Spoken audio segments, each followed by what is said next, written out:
这个过年时啊，有真侪人到南投德山的指南宫拜拜求发财金。来求发财金的，毋那台湾人尔，阿族啊朋友原来真侪。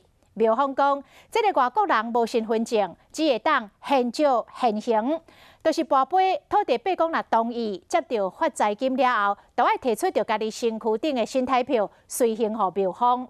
另外讲，今年添油香的钱箱有60-70种的外币。这倒出来一个看，袂输是世界银行同款。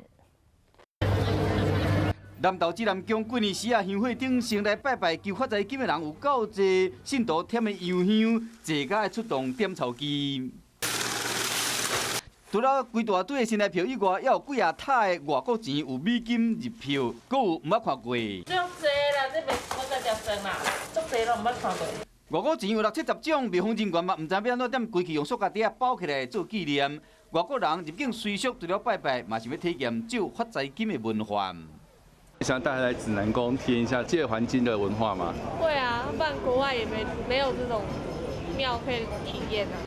求发财金的柜台拢是人，因为外国人无台湾的身份证，要安怎借发财金？